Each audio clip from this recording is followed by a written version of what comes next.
2 ಪೂರ್ವಕಾಲ ವೃತ್ತಾಂತ ಅಧ್ಯಾಯ 11. ರೆಹಬ್ಬಾಮನು ಯೆರೂಸಲೇಮನ್ನು ಮುಟ್ಟಿದ ನಂತರ ಇಸ್ರಾಯೇಲ್ಯರಿಗೆ ವಿರೋಧವಾಗಿ ಯುದ್ಧ ಮಾಡುವುದಕ್ಕೂ ರಾಜ್ಯವನ್ನು ತಿರುಗಿ ತನ್ನ ವಶಪಡಿಸಿಕೊಳ್ಳುವುದಕ್ಕೂ ಯೆಹೂದ ಬೆನ್ಯಾಮೀನ್ ಕುಲಗಳಿಂದ 180,000 ಮಂದಿ ಶ್ರೇಷ್ಠ ಸೈನಿಕರನ್ನು ಕೂಡಿಸಿದನು. ಆಗ ದೇವರ ಮನುಷ್ಯನಾದ ಶೆಮಾಯನಿಗೆ, ನೀನು ಹೋಗಿ ಸೊಲೊಮೋನನ ಮಗನೂ ಯೆಹೂದದ ಅರಸನೂ ಆದ ರೆಹಬ್ಬಾಮನಿಗೂ ಯೆಹೂದ ಬೆನ್ಯಾಮೀನ್ ಕುಲಗಳ ಇಸ್ರಾಯೇಲ್ಯರೆಲ್ಲರಿಗೂ ಯೆಹೋವನು ಇಂತೆನ್ನುತ್ತಾನೆ, ನೀವು ನಿಮ್ಮ ಸಹೋದರರೊಡನೆ ಯುದ್ಧ ಮಾಡುವುದಕ್ಕೆ ಹೋಗಬಾರದು, ಎಲ್ಲರೂ ಹಿಂದಿರುಗಿ ಹೋಗಿರಿ, ಈ ಕಾರ್ಯವು ಯೆಹೋವನಿಂದಾಗಿದೆ ಎಂದು ಹೇಳಬೇಕು ಎಂಬ ಯೆಹೋವನ ವಾಕ್ಯವುಂಟಾಗಲು ಅವರು ಯೆಹೋವನ ಮಾತನ್ನು ಕೇಳಿ ಯಾರೊಬ್ಬಾಮನಿಗೆ ವಿರೋಧವಾಗಿ ಹೊರಡದೆ ಹಿಂದಿರುಗಿ ಹೋದರು. ರೆಹಬ್ಬಾಮನು ಯೆರೂಸಲೇಮಿನಲ್ಲಿ ವಾಸವಾಗಿದ್ದು ಯೆಹೂದದ ಪಟ್ಟಣಗಳನ್ನು ಭದ್ರಪಡಿಸಿದನು. ಅವು ಯಾವುವೆಂದರೆ ಬೆತ್ಲೆಹೇಮ್, ಏತಾಮ್, ತೆಕೋವ, ಬೆತ್ಶೂರ್, ಸೋಕೋ, ಆದುಲ್ಲಾಮ್, ಗತ್ ಊರು, ಮಾರೇಷ, ಜೀಫ್, ಅದೋರೈಮ್, ಲಾಕೀಷ್, ಅಜೇಕ, ಚೊರ್ಗ, ಅಯ್ಯಾಲೋನ್, ಹೆಬ್ರೋನ್ ಇವೇ. ಕೋಟೆ ಕೊತ್ತಲುಗಳುಳ್ಳ ಈ ಪಟ್ಟಣಗಳು ಯೆಹೂದ ಬೆನ್ಯಾಮೀನ್ ಪ್ರಾಂತದವುಗಳು. ಅವನು ಈ ಕೋಟೆಗಳನ್ನು ಬಲಪಡಿಸಿ ನಾಯಕರ ವಶಕ್ಕೆ ಕೊಟ್ಟು ಪ್ರತಿಯೊಂದರಲ್ಲಿ ಆಹಾರ ಪದಾರ್ಥ, ಎಣ್ಣೆ, ದ್ರಾಕ್ಷಾರಸ ಇವುಗಳನ್ನು ಗುರಾಣಿ ಬರ್ಜಿಗಳನ್ನು ಸಂಗ್ರಹಿಸಿಟ್ಟನು. ಈ ಪ್ರಕಾರ ಇವುಗಳನ್ನು ಅತ್ಯಧಿಕವಾಗಿ ಭದ್ರಪಡಿಸಿದನು. ಯೆಹೂದ ಬೆನ್ಯಾಮೀನ್ ಕುಲಗಳವರು ಅವನ ಸ್ವಾಧೀನದಲ್ಲಿದ್ದದ್ದಲ್ಲದೆ ಬೇರೆ ಎಲ್ಲ ಇಸ್ರಾಯೇಲ್ ಪ್ರಾಂತಗಳಲ್ಲಿದ್ದ ಯಾಜಕರೂ ಲೇವಿಯರೂ ಅವನೊಡನೆ ಕೂಡಿಕೊಂಡರು. ಲೇವಿಯರು ಯೆಹೋವನಿಗೆ ಯಾಜಕ ಸೇವೆ ಮಾಡದಂತೆ ಯಾರೊಬ್ಬಾಮನೂ ಅವನ ಮಕ್ಕಳು ಅವರನ್ನು ತಳ್ಳಿಬಿಟ್ಟು ತಾವು ಏರ್ಪಡಿಸಿದ ಪೂಜಾಸ್ಥಳ, ಅಜದೇವತೆ, ಬಸವಮೂರ್ತಿ ಇವುಗಳಿಗೋಸ್ಕರ ಬೇರೆ ಪೂಜಾರಿಗಳನ್ನು ನೇಮಿಸಿಕೊಂಡದ್ದರಿಂದ ಅವರು ಗೋಮಾಳಗಳುಳ್ಳ ತಮ್ಮ ಸ್ವಾಸ್ಥ್ಯಗಳನ್ನು ಬಿಟ್ಟು ಯೆಹೂದ ದೇಶಕ್ಕೂ ಯೆರೂಸಲೇಮಿಗೂ ಬಂದರು. ಇಸ್ರಾಯೇಲ್ಯರ ಎಲ್ಲ ಕುಲಗಳಲ್ಲಿ ಇಸ್ರಾಯೇಲ್ ದೇವರಾದ ಯೆಹೋವನ ದರ್ಶನವನ್ನು ಬಯಸುವವರು ತಮ್ಮ ಪಿತೃಗಳ ದೇವರಾದ ಯೆಹೋವನಿಗೆ ಯಜ್ಞವರ್ಪಿಸುವುದಕ್ಕಾಗಿ ಆ ಲೇವಿಯರನ್ನು ಹಿಂಬಾಲಿಸಿ ಯೆರೂಸಲೇಮಿಗೆ ಬಂದರು. ಇವರೆಲ್ಲರೂ ಮೊದಲನೆಯ 3 ವರ್ಷಗಳಲ್ಲಿ ದಾವೀದ ಸೊಲೊಮೋನರ ಮಾರ್ಗದಲ್ಲಿ ನಡೆಯುತ್ತಿದ್ದರಿಂದ ಯೆಹೂದ ರಾಜ್ಯವು ಆ ವರ್ಷಗಳಲ್ಲಿ ವೃದ್ಧಿಯಾಗಿ ಸೊಲೊಮೋನನ ಮಗನಾದ ರೆಹಬ್ಬಾಮನು ಬಲಗೊಂಡನು. ರೆಹಬ್ಬಾಮನು ದಾವೀದನ ಮಗನಾದ ಯೆರೀಮೋತನಿಗೆ ಇಷಯನ ಮೊಮ್ಮಗಳೂ ಎಲೀಯಾಬನ ಮಗಳೂ ಆದ ಅಬೀಹೈಲಳಲ್ಲಿ ಹುಟ್ಟಿದ ಮಹಲತ್ ಎಂಬಾಕೆಯನ್ನು ಹೆಂಡತಿಯನ್ನಾಗಿ ತೆಗೆದುಕೊಂಡನು. ಆಕೆಯು ಅವನಿಂದ ಯಗೂಷ್, ಶೆಮರ್ಯ, ಜಾಹಮ್ ಎಂಬ ಗಂಡು ಮಕ್ಕಳನ್ನು ಹೆತ್ತಳು. ಅನಂತರ ಅವನು ಅಬ್ಷಾಲೋಮನ ಮಗಳಾದ ಮಾಕ ಎಂಬಾಕೆಯನ್ನು ಮದುವೆ ಮಾಡಿಕೊಂಡನು. ಆಕೆಯು ಅವನಿಂದ ಅಬೀಯ, ಅತ್ತೈ, ಜೀಜ, ಶೆಲೋಮೀತ್ ಎಂಬವರನ್ನು ಹೆತ್ತಳು. ರೆಹಬ್ಬಾಮನು ತನ್ನ ಎಲ್ಲ ಪತ್ನಿಯರಲ್ಲಿಯೂ ಉಪಪತ್ನಿಯರಲ್ಲಿಯೂ ಅಬ್ಷಾಲೋಮನ ಮಗಳಾದ ಮಾಕಳನ್ನು ಹೆಚ್ಚಾಗಿ ಪ್ರೀತಿಸುತ್ತಿದ್ದನು. ಅವನಿಗೆ 18 ಮಂದಿ ಪತ್ನಿಯರೂ 60 ಮಂದಿ ಉಪಪತ್ನಿಯರೂ ಇದ್ದರು. ಇವರಲ್ಲಿ ಅವನಿಗೆ 28 ಮಂದಿ ಗಂಡು ಮಕ್ಕಳು 60 ಮಂದಿ ಹೆಣ್ಣು ಮಕ್ಕಳು ಹುಟ್ಟಿದರು. ರೆಹಬ್ಬಾಮನು ಮಾಕಳ ಮಗನಾದ ಅಬೀಯನನ್ನು ಅರಸನನ್ನಾಗಿ ಮಾಡಬೇಕೆಂದು ಅವನನ್ನು ಅವನ ಅಣ್ಣ ತಮ್ಮಂದಿರಲ್ಲಿ ಪ್ರಧಾನನನ್ನಾಗಿಯೂ ಪ್ರಭುವನ್ನಾಗಿಯೂ ನೇಮಿಸಿದನು. ತನ್ನ ಉಳಿದ ಎಲ್ಲಾ ಮಕ್ಕಳನ್ನು ಜಾಣತನದಿಂದ ವಿಂಗಡಿಸಿ ಯೆಹೂದ ಬೆನ್ಯಾಮೀನ್ ಪ್ರದೇಶಗಳಲ್ಲಿದ್ದ ಕೋಟೆ ಕೊತ್ತಲುಗಳುಳ್ಳ ಆಯಾ ಪಟ್ಟಣಗಳಲ್ಲಿಟ್ಟು ಅವರಿಗೆ ಬೇಕಾದಷ್ಟು ಆಹಾರವನ್ನು ಏರ್ಪಡಿಸಿ ಅನೇಕ ಮಂದಿ ಹೆಂಡತಿಯರನ್ನು ಗೊತ್ತು ಮಾಡಿಕೊಟ್ಟನು. ದೇವರು ಪ್ರೀತಿಸುವ ಪ್ರೀತಿಯ ಬಿಗ್ ಜೆ ಟಿವಿ ಪ್ರಿಯ ವೀಕ್ಷಕರಿಗೆ ನಮ್ಮ ಕರ್ತನಾದ ಯೇಸು ಕ್ರಿಸ್ತನ ಹೆಸರಿನಲ್ಲಿ ನಿಮ್ಮನ್ನು ವಂದಿಸಿ ಸ್ವಾಗತ ಬಯಸ್ತಿದ್ದೇವೆ. ಬನ್ನಿರಿ, ಇಂದು ಒಟ್ಟಾಗಿ ದೇವರ ವಾಕ್ಯವನ್ನು ಅಧ್ಯಯನ ಮಾಡಿಕೊಳ್ಳೋಣ. ಇಂದಿನ ನಮ್ಮ ಅಧ್ಯಯನ 2ನೇ ಪೂರ್ವಕಾಲ ವೃತ್ತಾಂತ, second book of chronicles, chapter 11, 11ನೇ ಅಧ್ಯಾಯ. 10ನೇ ಅಧ್ಯಾಯದಲ್ಲಿ ನಾವು ನೋಡುವುದಾದರೆ ಅದನ್ನು ಸ್ವಲ್ಪ ರೀಕ್ಯಾಪ್ ಮಾಡಿಕೊಳ್ಳೋಣ, ಪುನಃ ನೆನಪಿಗೆ ತಂದುಕೊಳ್ಳೋಣ. 10ನೇ ಅಧ್ಯಾಯದಲ್ಲಿ ನಾವು ಅಧ್ಯಯನ ಮಾಡಿದಂಥ ವಿಷಯ ಏನಾಗಿತ್ತು ಎಂಬುದಾಗಿ. ಮೊದಲನೇ ಅರಸನು ಇಸ್ರಾಯೇಲಿಗೆ ಸೌಲನು 40 ವರ್ಷ ಆಳ್ವಿಕೆ ಮಾಡಿದ. ಎರಡನೇ ಅರಸನು ಇಸ್ರಾಯೇಲರಿಗೆ 12 ಗೋತ್ರದ ಇಸ್ರಾಯೇಲರಿಗೆ ದಾವೀದನು. ಅವನು 40 ವರ್ಷ ಆಳ್ವಿಕೆ ಮಾಡಿದ. 3ನೇ ಅರಸನು ಇಸ್ರಾಯೇಲರಿಗೆ, ಅಂದರೆ 12 ಗೋತ್ರದವರಿಗೆ, ಸೊಲೊಮೋನನು. ಅವನು 40 ವರ್ಷ ಆಳ್ವಿಕೆ ಮಾಡಿದ. ಸೌಲನು ಅಂದರೆ ಹೆಸರಿನ ಅರ್ಥ ಕೇಳಲ್ಪಟ್ಟವನು. ದಾವೀದನು ಅಂದರೆ ಹೆಸರಿನ ಅರ್ಥ ಪ್ರಿಯನು. ಸೊಲೊಮೋನನು ಅಂಥೇಳಿದರೆ ಸಮಾಧಾನ ಪುರುಷನು ಎಂಬುದಾಗಿ. ಈ ಮೂವರು 40 ವರ್ಷ ಆಳ್ವಿಕೆ ಮಾಡಿದರು. ಸೊಲೊಮೋನನ ನಂತರ ಏನಾಯಿತು, ಆ ಇಸ್ರಾಯೇಲ್ ದೇಶ 2 ಭಾಗ ಆಗೋಯ್ತು. ಯಾಕಂತೇಳಿದರೆ ಸೊಲೊಮೋನನ ಮಗನಾದ ರೆಹಬ್ಬಾಮನ್ ಅಂತ ಹೇಳಿದರೆ ಜನರಿಂದ ವಿಸ್ತರಿಸಲ್ಪಟ್ಟವನು ಎಂಬುದಾಗಿ. ಜನರಿಂದ ವಿಸ್ತರಿಸಲ್ಪಟ್ಟವನು ತಾನು ಅರಸನಾಗೋದಕ್ಕೆ ಮುಂಚಿತವಾಗಿ ಏನಾಯಿತು ಅಂತ ಹೇಳಿಬಿಟ್ಟು ನೋಡುವಾಗ, ಯಾರೊಬ್ಬಾಮನು ಅಂತ ಒಬ್ಬ ಮನುಷ್ಯ ಇದ್ದ. ಯಾರೊಬ್ಬಾಮನು ಅಂತ ಹೇಳಿದರೆ ಜನರೊಂದಿಗೆ ಅಥವಾ ಹೋರಾಡುವ ಜನರೊಂದಿಗೆ ಹೋರಾಡುವನು, 2 ಅರ್ಥ ಕೂಡ ಆಗ್ತದೆ. ಅವನು ರೆಹಬ್ಬಾಮನ, ಸೊಲೊಮೋನನ ಮಗನ ಹತ್ರ ಬಂದುಬಿಟ್ಟು, ನಿಮ್ಮ ತಂದೆ ನಮಗೆ ಭಾಳ ಕಷ್ಟ ಕೊಟ್ಟು ಈ ಬಿಟ್ಟಿ ಕೆಲಸದಲ್ಲಿ ಅದರ ವಿಷಯದಲ್ಲಿ ನಮಗೆ ಹಗುರ ಮಾಡಿಸ್ಬೇಕೆಂಬುದಾಗಿ ಕೇಳಿದಾಗ, ಸೊಲೊಮೋನನ ಮಗನು ಒಳ್ಳೆಯ ಒಂದು ಆಲೋಚನೆ ಕೊಡ್ತಾನೆ. 3 ದಿನ ಟೈಮ್ ಕೊಡ್ರಿ, ನಾನು ಆಮೇಲೆ ನಿನಗೆ ಹೇಳ್ತೀನಿ ಅಂತ ಹೇಳ್ಬಿಟ್ಟು ಉತ್ತರ. ಆ ಬಿಟ್ಟಿ ಕೆಲಸ ಭಾಳ ದೊಡ್ಡ ಕೆಲಸ, ಅದು ದೇಶಾಂತರ ಇದ್ದಂಥ ಒಂದು ಕೆಲಸ. ಆದ ಕಾರಣ ಅದಕ್ಕೆ ಒಂದು ದೊಡ್ಡ ತೀರ್ಮಾನ ತಗೋಬೇಕು, ಯೋಚನೆ ಮಾಡಿ ತೀರ್ಮಾನ ತಗೋಬೇಕು. ಅವ್ರ ತಂದೆ ಥರ ಸ್ವಲ್ಪ ಜ್ಞಾನ ಇವನಿಗೆ ಇತ್ತು. 3 ದಿವಸ ಟೈಮ್ ತಗೊಂಡ. ಆದರೆ ಅನಂತರ ಏನಾಯಿತು ಎಂಬುದಾಗಿ ನೋಡುವಾಗ, ತನ್ನ ತಂದೆ ಜೊತೆಯಲ್ಲಿದ್ದಂಥ ಹಿರಿಯರ ಆಲೋಚನೆಯನ್ನು ಇವನು ಕೇಳಿದಾಗ, ಅವರು ಹಿರಿಯರು ಹೇಳಿದ್ದು ಒಳ್ಳೆ ಮಾತಿನಿಂದ ಅವರಿಗೆ ಮೃದು ಉತ್ತರವನ್ನು ನೀನು ಕೊಟ್ಟರೆ, ಇಸ್ರಾಯೇಲರು ಮತ್ತು ಜೊತೆಗೆ ನಾಯಕನಾಗಿ ಬಂದಂಥ ಯಾರೊಬ್ಬಾಮ ಇವರೆಲ್ಲರೂ ನಿನಗೆ ಸೇವೆ ಮಾಡ್ತಾರೆ, ನಿನಗಾಧೀನವಾಗಿರ್ತಾರೆ ಅಂತ ಹೇಳಿದಾಗ, ಅವನು ಆ ಆಲೋಚನೆಯನ್ನು, ಹಿರಿಯರ ಆಲೋಚನೆಯನ್ನು ಸೊಲೊಮೋನನ ಮಗನಾದ ರೆಹಬ್ಬಾಮನು ಕೇಳಿಸ್ಕೊಂಡು, ಅನಂತರ ಏನು ಮಾಡ್ತಾನೆ, ತನ್ನ ಜೊತೆಯಲ್ಲಿದ್ದಂಥ ಸ್ನೇಹಿತರ, ಸಂಗಡಿಗರ ಜೊತೆಯಲ್ಲೇ ಬೆಳೆದಂಥ ಸ್ನೇಹಿತರು, ಅವರು ಕೂಡ ಮಂತ್ರಿಗಳಾಗಿ ಇವನಿಗೆ ಒಂದು ಆಲೋಚನೆ ಕೊಟ್ಟರು. ಆ ಆಲೋಚನೆ ಹಿರಿಯರ ಆಲೋಚನೆಗಿಂತಲೂ ವಿರುದ್ಧವಾಗಿತ್ತು. ಮೃದುವಾಗಿ ಅವರನ್ನು ಗೆದ್ದುಕೋ ಎಂಬುದಾಗಿ ಹಿರಿಯರ ಆಲೋಚನೆ ಇದ್ದಾಗ, ಇವರು ಮೃದುವಾಗಿದ್ದರೆ ಒಳ್ಳೆಯದಲ್ಲ, ನೀನು ಇನ್ನೂ ಒರಟಾಗಿ ಇನ್ನೂ ಕಠಿಣವಾಗಿ ಉತ್ತರ ಕೊಡು ಎಂಬುದಾಗಿ ಹೇಳಿಕೊಟ್ರು. ಆದರೆ ಆ ರೀತಿಯಾಗಿ ಹೇಳಿಕೊಟ್ಟಾಗ ಅದು ಕೇಳಿದಂಥವ್ರಿಗೆ ಇಷ್ಟವಾಗಲಿಲ್ಲ.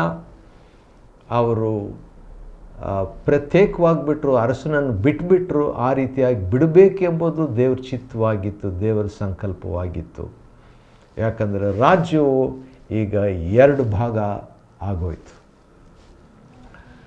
ಹೌದು, ಸೊಲೊಮೋನನ ಮಗನಾದ ರೆಹಬ್ಬಾಮನು ಮತ್ತು ಅದಕ್ಕೆ ವಿರುದ್ಧವಾಗಿ ಬಂದಂಥ ವಿರುದ್ಧ ನಾಯಕನು ಅಂತ ಹೇಳ್ಬೋದು, ಅವನು ಯಾರೊಬ್ಬಾಮನು. ರೆಹಬ್ಬಾಮ ಅಂದರೆ ಅದರ ಹೆಸರಿನ ಅರ್ಥ ಜನರಿಂದ ವಿಸ್ತರಿಸಲ್ಪಟ್ಟವನು.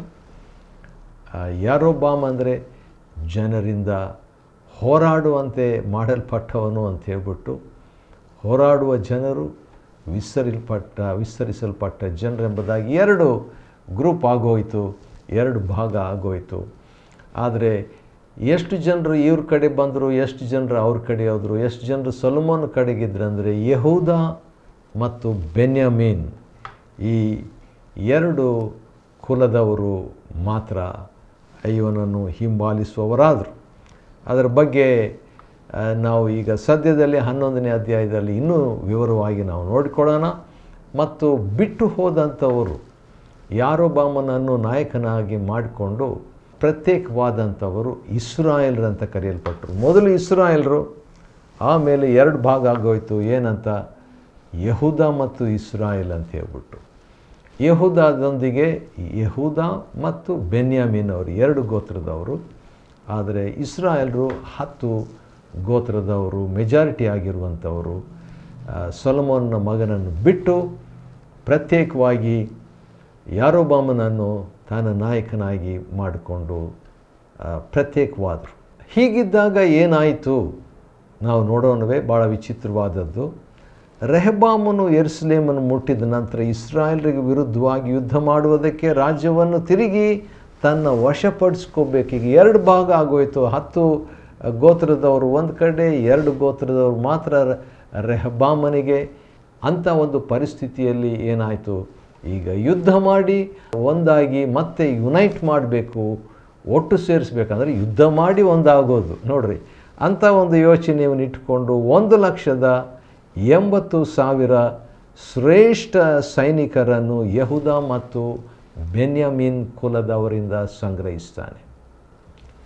ಸಂಗ್ರಹಿಸಿ ಸೊಲೊಮೋನನ ಮಗನಾದಂಥ ರೆಹಬ್ಬಾಮನು, ಅಂದರೆ ಜನರಿಂದ ವಿಶಾಲಗೊಳಿಸಲ್ಪಟ್ಟವನು, ಈಗ 1,80,000 ಸೈನಿಕರನ್ನು ಕರ್ಕೊಂಡು ಯುದ್ಧಕ್ಕೆ ಹೋಗ್ತಾ ಇದ್ದಾನೆ. ಉದ್ದೇಶ ಏನಂತ ಹೇಳಿದ್ರೆ 10 ಗೋತ್ರದವರು ಈಗಾಗಲೇ ಡಿವೈಡ್ ಆಗಿಬಿಟ್ಟಂಥ, 2 ಭಾಗವಾಗಿಬಿಟ್ಟಂಥ ಆ ದೇಶವನ್ನು, ಆ ದೇಶದವರು, ತನ್ನ ದೇಶದವರೇ 2 ಭಾಗ ಆಗಿಬಿಟ್ಟಿದ್ರೆ ತನ್ನ ಜನರೇ, ಆ ಜನರನ್ನು ಒಟ್ಟುಗೂಡಿಸ್ಕೋಬೇಕು ಎಂಬುದಕ್ಕಾಗಿ ಯುದ್ಧ ಮಾಡಲಿಕ್ಕೆ ಹೋಗ್ತಾ ಇದ್ದಾಗ ಏನಾಯಿತು, ಭಾಳ ಆಶ್ಚರ್ಯ.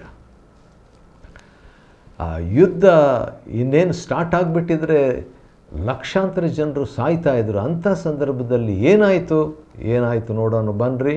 2ನೇ ಪೂರ್ವಕಾಲ ವೃತ್ತಾಂತ 11ನೇ ಅಧ್ಯಾಯದ 2ನೇ ವಚನದಲ್ಲಿ 1,80,000 ಮಂದಿ ಶ್ರೇಷ್ಠ ಸೈನಿಕರನ್ನು ರೆಹಬ್ಬಾಮನು ಕೂಡಿಸಿಕೊಂಡು ಯಾರೊಬ್ಬಾಮನ ಜೊತೆ ವಿರುದ್ಧ ಯುದ್ಧ ಮಾಡಿ ಆ ಇಸ್ರಾಯೇಲರು ಬಿಟ್ಟು ಹೋದಂಥ 10 ಗೋತ್ರದವ್ರನ್ನ ಒಂದು ಮಾಡಬೇಕಂತ ಹೋಗ್ತಾ ಇದ್ದಾಗ ದೇವರ ಮನುಷ್ಯನಾದ ಶೆಮಾಯನು ಬರ್ತಾನೆ.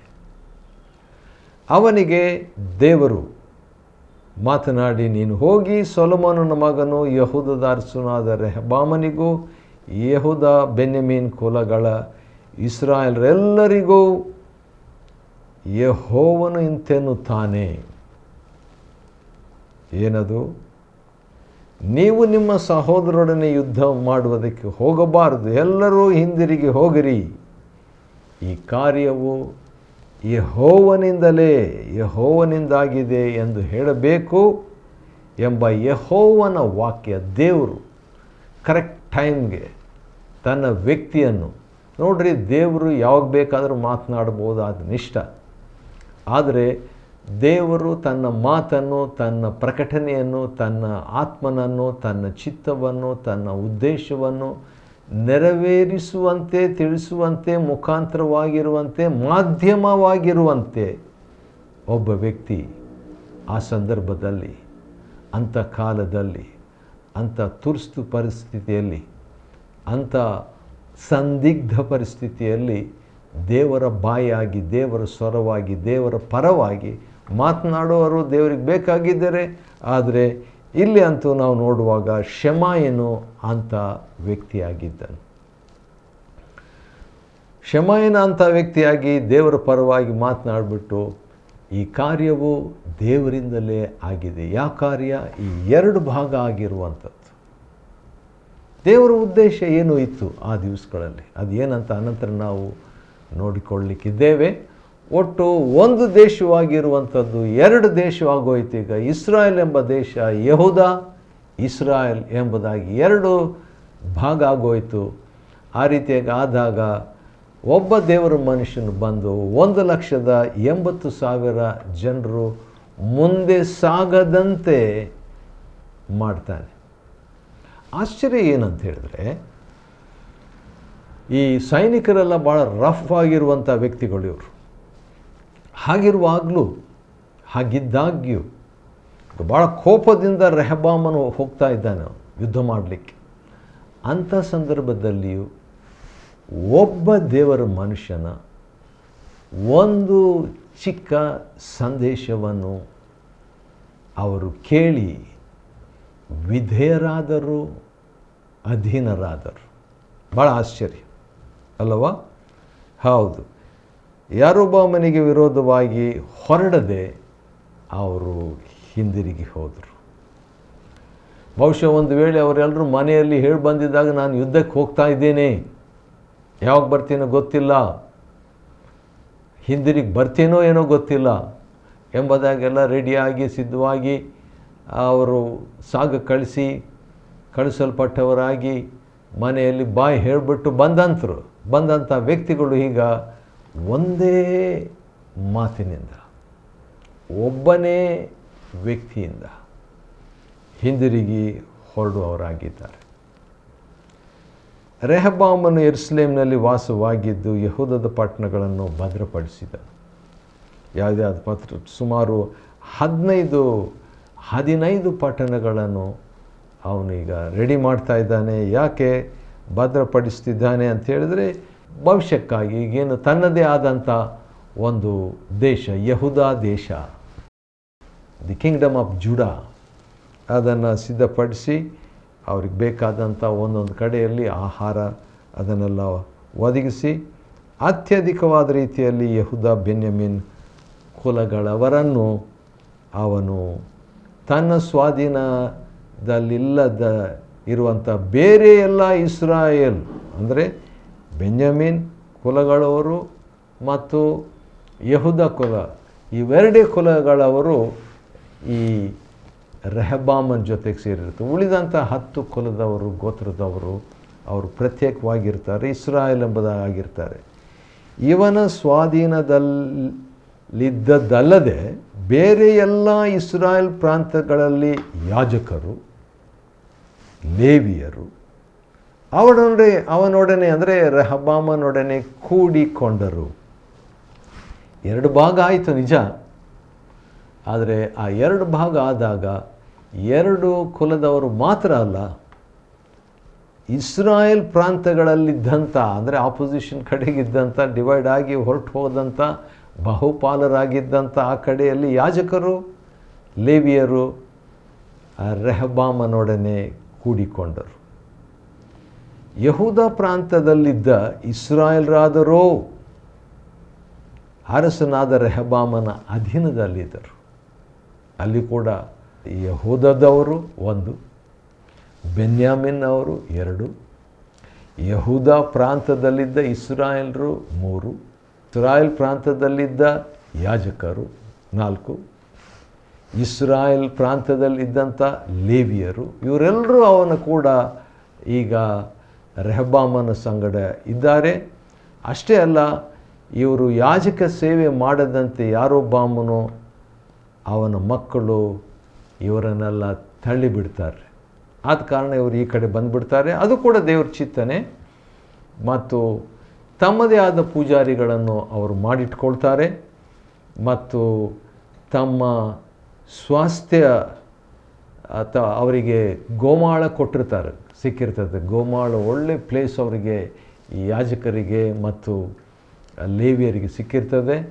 ತಮ್ಮ ಸ್ವಾಸ್ಥ್ಯವಾಗಿ ಬಂದಂಥ ಅವೆಲ್ಲವನ್ನು ಬಿಟ್ಟು ಯೆಹೂದ ದೇಶಕ್ಕೂ ಯೆರೂಸಲೇಮಿಗೂ ಬರ್ತಾರೆ ಈ ಲೇವಿಯರು ಮತ್ತು ಯಾಜಕರು. ಒಂದು ಕಾಲದಲ್ಲಿ ಮೋಶೆ ಮುಖಾಂತರವಾಗಿ ದೇವರು ಹೇಳಿದರು, ಈ ಲೇವಿಯರಿಗೆ ಯಾವ ಪಾಲು ಕೊಡಬಾರ್ದು. ರೂಬೆನ್, ಮನಾಸೆ, ಸಿಮಿಯೋನ್, ಬೇರೆ ಬೇರೆ ಗಾದ್, ಇಂಥ ಎಲ್ಲ ಕುಲದವರಿಗೆ ಒಂದೊಂದು ದೇಶ ಭಾಗನೇ ಸಿಗ್ತಾಯಿತ್ತು, ಒಂದೊಂದು ದೊಡ್ಡ ದೊಡ್ಡ ಊರುಗಳು ಸಿಗ್ತಾಯಿತ್ತು. ಆ ರೀತಿಯಾಗಿ ಸಿಕ್ಕಿದಾಗ ದೇವರು ಈ ಲೇವಿಯರಿಗೆ ಮಾತ್ರ ಕೊಡಬಾರ್ದು ಅಂತ ಹೇಳಿಬಿಟ್ಟು, ಯಾಕಂದರೆ ನಾನೇ ಅವರಿಗೆ ಪಾಲು, ನಾನೇ ಅವರಿಗೆ ಸ್ವಾಸ್ಥ್ಯ ಎಂಬುದಾಗಿ ದೇವರು ಹೇಳಿದಾಗ ಅವ್ರಿಗೆ ಏನು ಇರೋದಿಲ್ಲ, ಸ್ವಾಸ್ಥ್ಯ ಇರೋದಿಲ್ಲ. ಆನಂತರ ದೇವರು ಸ್ವಲ್ಪ ಗೋಮಾಳುಗಳನ್ನು ಸ್ವಲ್ಪ ಸ್ಥಳ ಅವ್ರಿಗೆ ಇಳ್ಕೊಳ್ಳೋದಕ್ಕೋಸ್ಕರವಾಗಿ ಕೊಟ್ಟು ತನಗೆ ಅದು ಕೂಡ ಹೋಗ್ಬಿಡ್ತು. ಯಾಕಂತ ಹೇಳಿದ್ರೆ ಈ ಯಾರೊಬ್ಬಾಮನು ಆ ಯಾಜಕರನ್ನು ತಳ್ಳಿಬಿಡ್ತಾನೆ, ನಿಮಗೇನು ಕೆಲಸ ಇಲ್ಲ ಇಲ್ಲಿ ಅಂತ ಹೇಳ್ಬಿಟ್ಟು. ಯಾಕಂದರೆ ದೇವಾಲಯ ಇದು ಹೇಳಲಿಲ್ಲ, ನಾನು ಹೇಳಬೇಕಿದ್ದಾನೆ. ಅದೇನೆಂದರೆ ಈ ದೇಶ 2 ಭಾಗ ಆಗೋಯ್ತು.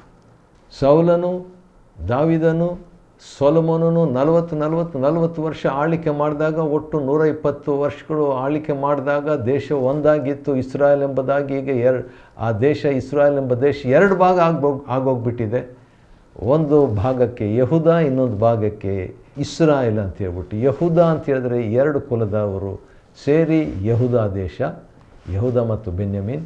ಇನ್ನು ಉಳಿದಂಥ 10 ಕುಲಗಳವರು ಬಂದು ಇಸ್ರಾಯೇಲ್ ಎಂಬುದಾಗಿ ಆ ಒರಿಜಿನಲ್ ಹೆಸರೇ ಇಟ್ಕೊಂಡ್ಬಿಟ್ರು. ಈಗ 2 ಭಾಗ ಆದಾಗ ಏನಾಗ್ಬಿಡ್ತು, ಯೆರೂಸಲೇಮ್ ಬಂದು ದಕ್ಷಿಣದ ಕಡೆಗೆ ಬಂದುಬಿಡ್ತು, ಸಮಾರ್ಯ ಉತ್ತರದ ಕಡೆಗೆ ಹೋಗ್ಬಿಡ್ತು, ದಕ್ಷಿಣ ಕಡೆಗೆ ದೇವಾಲಯ ಬಂದುಬಿಡ್ತು. ಆದರೆ ಇಸ್ರಾಯೇಲರಿಗೆ ದೇವಾಲಯ ಸಿಗಲಿಲ್ಲ, ಯೆಹೂದಕ್ಕೆ ದೇವಾಲಯ ಸಿಕ್ಬಿಡ್ತು. ಆದರೆ ಇಸ್ರಾಯೇಲ್ ಕಡೆಯೂ ಎಷ್ಟೊಂದು ಜನ ಯಾಜಕರು ಹೋಗಿಬಿಟ್ಟಿದ್ರಲ್ಲ, ಅವರೆಲ್ಲ ಕೂಡ ಈಗ ತಳ್ಳಿಬಿಟ್ರು. ಅಲ್ಲಿರುವಂಥ ರಾಜನು ಅಂದರೆ ಯಾರೊಬ್ಬಾಮನು ತಳ್ಳಿಬಿಟ್ಟಿದ್ದರಿಂದ ಅವರೆಲ್ಲರೂ ಕೂಡ ಈಗ ಈ ಯೆಹೂದ ದೇಶಕ್ಕೆ ಬಂದುಬಿಡ್ತಾರೆ. ಯಾಕಂದರೆ ದೇವಾಲಯ ಈ ಕಡೆ ಇರ್ತದೆ. ಆದರೆ ಅವರು ತಮ್ಮ ಗೋಮಾಳುಗಳನ್ನು, ತಮ್ಮ ಸ್ವಾಸ್ಥ್ಯಗಳನ್ನು ಬಿಟ್ಟು ಯೆಹೂದ ದೇಶಕ್ಕೆ, ಯೆರೂಸಲೇಮಿಗೆ ಬಂದರು. ಇಸ್ರಾಯೇಲರು ಎಲ್ಲ ಕುಲಗಳಲ್ಲಿ ಇಸ್ರಾಯೇಲ್ ದೇವರಾದ ಯೆಹೋವನ ದರ್ಶನವನ್ನು ಬಯಸುವವರು ಯಾರಾದರೂ ಇದ್ದರೆ ತಮ್ಮ ಪಿತೃಗಳ ದೇವರಾದ ಯೆಹೋವನಿಗೆ ಯಜ್ಞ ಸಮರ್ಪಿಸುವುದಕ್ಕಾಗಿ ಆ ಲೇವಿಯರನ್ನು ಹಿಂಬಾಲಿಸಿ ಯೆರೂಸಲೇಮಿಗೆ ಬಂದುಬಿಟ್ರು. ಎಷ್ಟೊಂದು ಜನ ಬಂದುಬಿಟ್ರು ನೋಡ್ರಿ.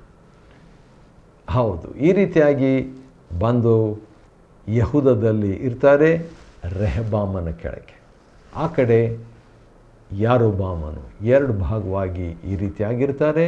ಈ ರೀತಿಯಾಗಿ ವಿಭಜನೆ ಜನರು ಕೂಡ ಆಗಿರುವಂಥದ್ದನ್ನು 11ನೇ ಅಧ್ಯಾಯದಲ್ಲಿ ನೋಡ್ತೇವೆ. ಇದು ದೇವರಿಂದಲೇ ಆಯಿತು.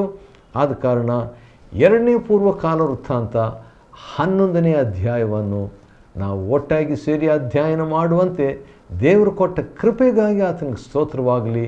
ದೇವರು ನಿಮ್ಮನ್ನು ಆಶೀರ್ವದಿಸಲಿ.